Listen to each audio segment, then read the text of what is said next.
Allez, c'est parti pour un petit test rapide là de l'Orbea que j'ai upgradé en mulet. Donc le passage en mulet quand même ça joue beaucoup sur la géo, hein, plus que quand je l'ai passé en full 160 avec le 216 par 63 là et les offset bushing. Donc en passant full 160 avec les deux offset bushing de 2 mm, j'avais une chasse à peu près, enfin un angle de direction d'à peu près 64-64,5. Et avec le passage en mulet, là quand même on passe aux alentours des 63,5. Donc ça commence à faire, bon c'est vraiment typé enduro, mais ça commence à faire un peu beaucoup, on verra, hein. J'espère que le cadre se coupera pas en deux à ce niveau-là, là. Mais bon je pense pas.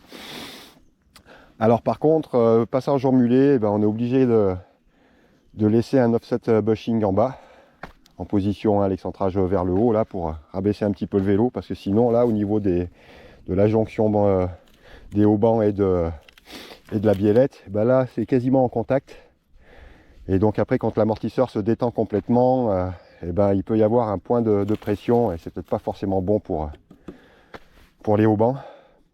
Donc on est obligé de laisser un offset bushing pour retrouver ce petit espace là qu'il y a d'origine. Donc ça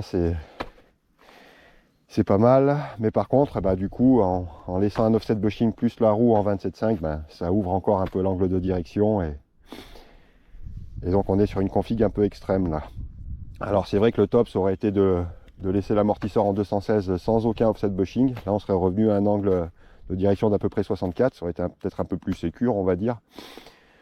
Mais bon, et en plus c'est pas qu'une histoire de jonction au banc biellette, parce que si on met pas les offset bushing avec la roue en 27,5, l'amortisseur là travaille plus complètement dans l'axe, et quand on fait des compressions on sent qu'il y a un petit point dur, donc ça va détériorer l'amortisseur et peut-être même le cadre, parce qu'à des moments ça fera des points durs et ça travaillera pas comme il faut. Alors moi pour compenser un peu l'empattement et l'augmentation de la chasse, j'ai monté un gros pneu derrière, donc j'ai mis une jante en 35 je veux dire de large, et j'ai mis un pneu en 2.8 là sur en 27,5 par 2.8. Donc ça fait un gros boudin, mais ça va permettre déjà de rouler à basse pression, hein, aux alentours de 1 bar, 1,2. Hein. J'ai un insert mousse DH dedans pour protéger la roue.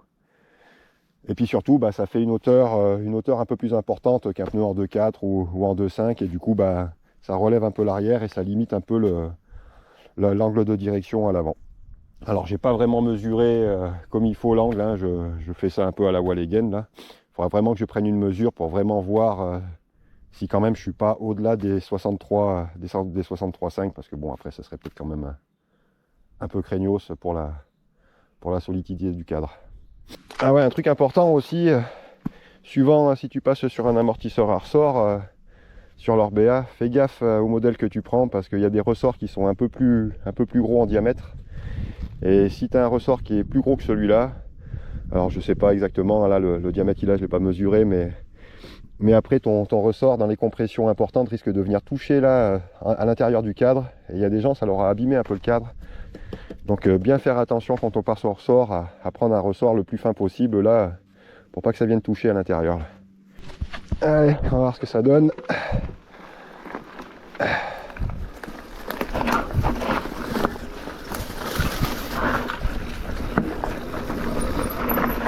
Oh déjà le train arrière se met en dérive plus vite qu'avec le 29. Ah ouais, le vélo est devenu vachement plus maniable.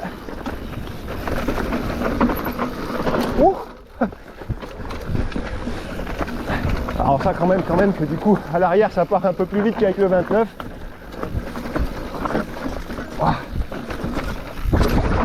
Bon, sur les jumps, il n'y a pas de... On va voir sur celui qui est un peu plus gros là. On arrive vite. Le vélo se balance bien de droite à gauche là sur l'angle. Je sens pas trop de différence en termes d'inclinaison. C'est pas plus dur qu'avant de le mettre sur l'angle.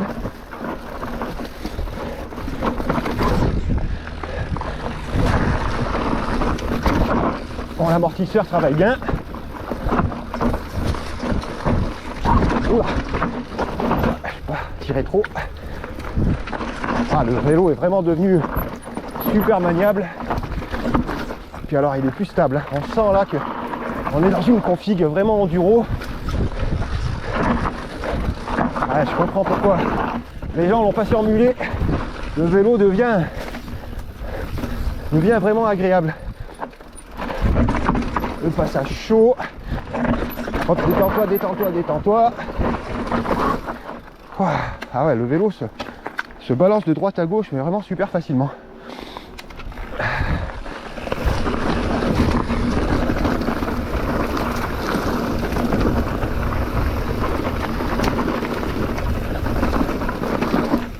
Bon, il n'y a pas l'air d'avoir de problème au niveau de l'amortisseur, il travaille bien en ligne. J'ai pas de point dur, je sens que ça fait bien le taf.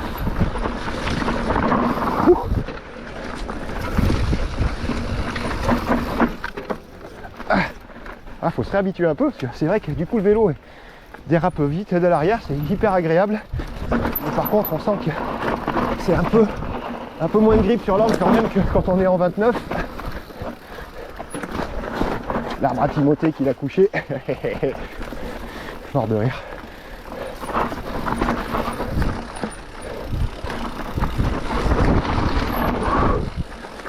J'ai hydrodé mon frein à l'arrière, il freine que dalle. J'ai changé le disque.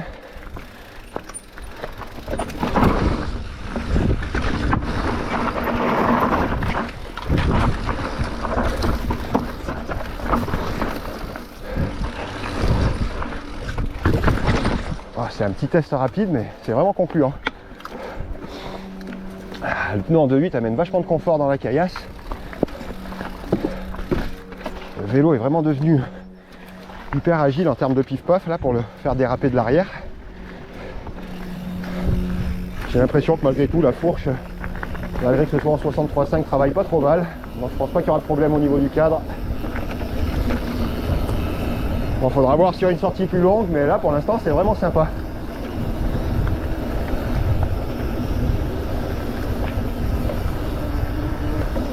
Ah ouais, le vélo il se penche tout seul. Vraiment agréable.